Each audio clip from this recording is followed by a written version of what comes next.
Hello and welcome to another session in English language. And today our focus is on first tenses, then also on comprehension. But before that, let us review the previous lesson. Welcome back. So, like I said, today we are going to focus on tenses. Okay? So we're going to look at, and I told you what tenses are. They indicate the time an action was performed. Okay? They indicate the time an action was performed. It could be performed in the past, in the present, or in the future. But our focus today is on the past tense. Okay, so we're going to look at the past tense patterns. The simple past tense, the past continuous tense, the past perfect tense, and the past perfect continuous tense. So with their examples. Okay, so let's look at the simple past tense. How do we form the simple past tense? We form the simple past tense by adding D or ED to a particular form of verb. Okay, especially when they are regular verbs. So regular verbs form their past tense by addition of D or ED. Okay, while irregular forms of verbs form their past tense differently. For instance, work becomes what? Works. Okay, but sleep cannot become slept. The past tense becomes slept. Okay, we have eat become what? Ate. So sleep and eat are irregular verbs, while work is a regular verb. Alright, so we have examples here. Ume worked on the farm yesterday. Worked. That's simple past tense. The boy talked to me this morning. We ate late last night. Ada spoke to me on phone. Okay, so the underlined words are verbs in the simple past tense. Okay, then we have the past continuous tense. The past continuous tense is always the verb to be with an ing form. The verb to be plus an ing form of the verb. Alright, so what are the verbs to be? We have am, we have is, we have was, we have are, we have were. Okay, am is singular, is also singular, was is the past tense of am and is, are is what? Singular, and were is the past tense of are. So you use the verb to be and an ing to form what you call the past continuous tense. I was drinking. Was here is the verb to be. And you can see the verb that follows it is in the ing form. I was drinking. We were drinking. Okay, so know when to use them, either in the singular number or the plural number. Then we also have what we call the past perfect tense. The past perfect tense is formed when you use the verb to have. Okay, and the verb to have, we have just has, we have, and we have what? Had. But in this case now, we are focusing on had. Had is the past tense of has and have. So when forming the past perfect tense, you make use of what? Had. Had plus the past participle or the verb in question. For instance, after he had drunk the water, he thanked me. Now, after he had, drunk the water. So the drunk there is the past participle of drink. So we have drink, drank, and what? Drunk. Okay, so to form the past participle, it is the verb to have plus the past participle. They had finished the work before the teacher arrived. So finish, finished, finished. Okay, so finish also is past tense and past participle of the verb finish. Alright? So I believe you got that. Then let's move on to what you call the past perfect continuous tense.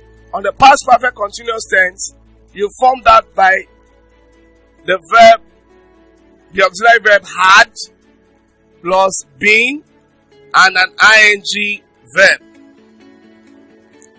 Had plus been plus ing verb.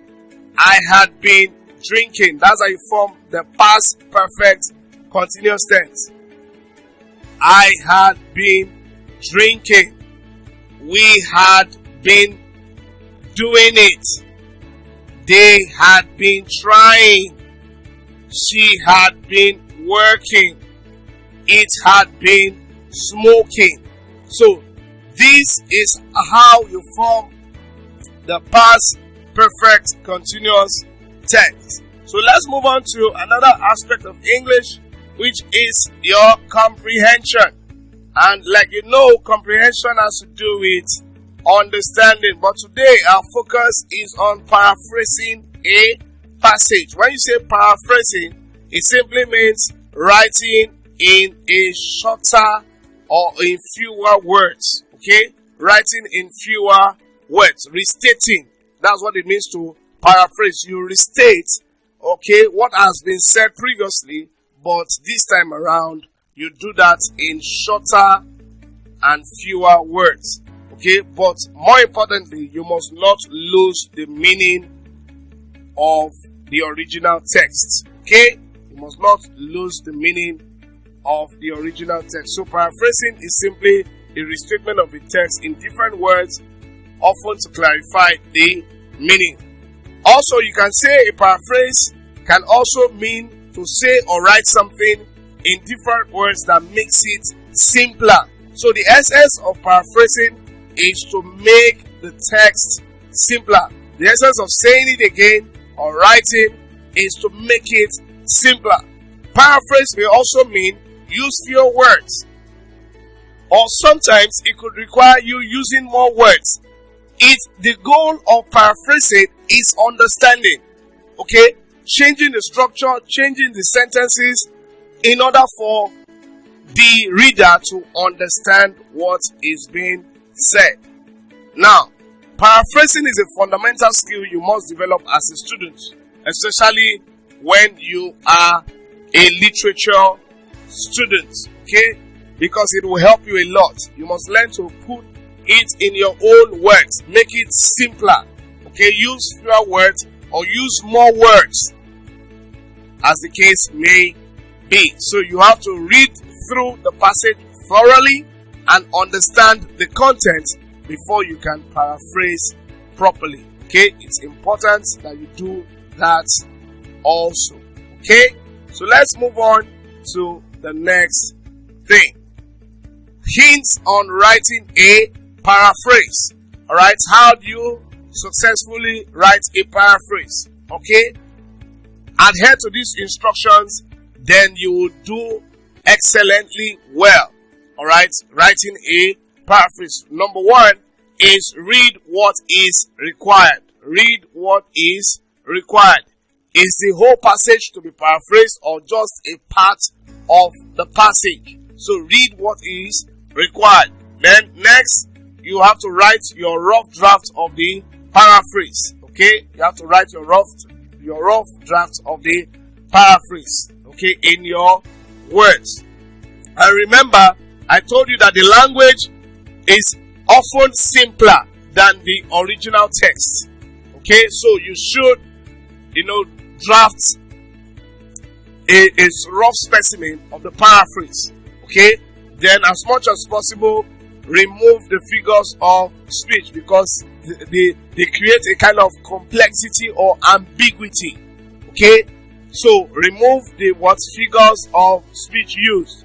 Then as much as possible, go through your draft again and write the final draft. And when you do that, you are on your way to writing a good paraphrase.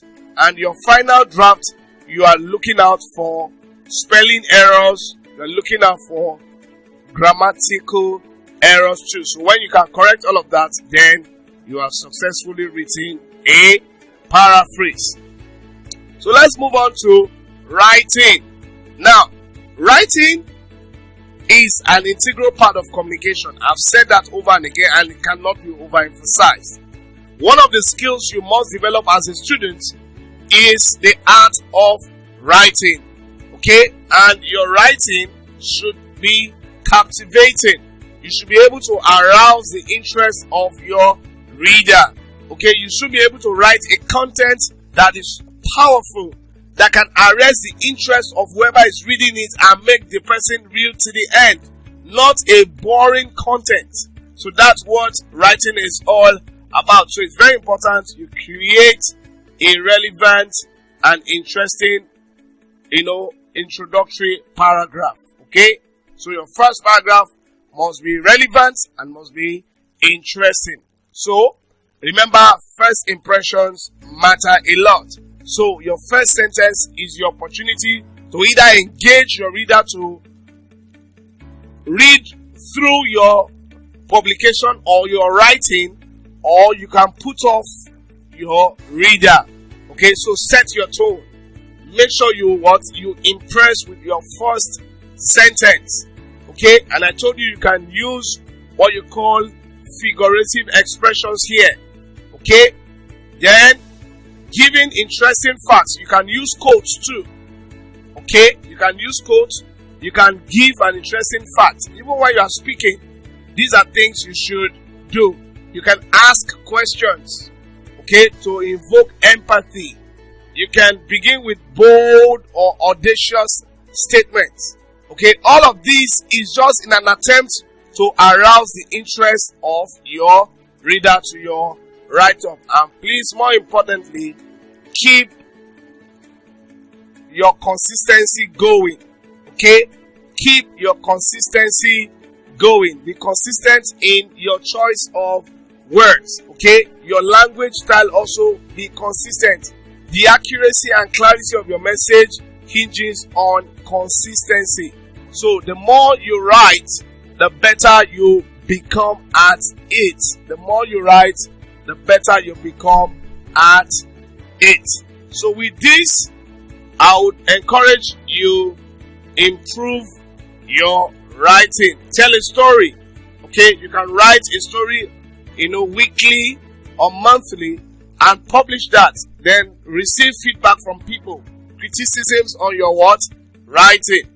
So now we have various methods of introducing writings. So sometimes some people tell a story. In their introductory paragraph, they tell a story. Okay? But if you are telling a story, please, you are to give the reader an idea of your theme. Your theme is the central point. Theme refers to the central point. So if you are going to tell a story in your introductory paragraph, please tell us the theme of the story. Think of a story or an example of a story that best represents your idea. What is the main point you are trying to get across? What is the good metaphor that the reader in this context would get from the whole story you are telling? Okay, then also use what we call hook sentences. Okay, use what we call hook sentences. Okay, make sure that your sentences are linking, alright, each other. Okay, don't just write expressly like that. Use hook sentences. Make sure they are well paragraphed and make sure they are well linked. Okay, and such sentences, when you use hook sentences, it makes your work enlightening and descriptive in nature. And don't forget that the body of your essay contains the information. Have a powerful introduction and have also a captivating conclusion. Okay? Have a powerful introduction and have a captivating conclusion. However, don't neglect your body of information, or the body of your essay. Make sure that you stuff that with enough facts. So with this, we've come to the end of our lesson today. Thank you very much for joining this lesson. In order to refresh your memory and recall all that has been taught in this lesson, I would encourage you take the test that appears on your screen.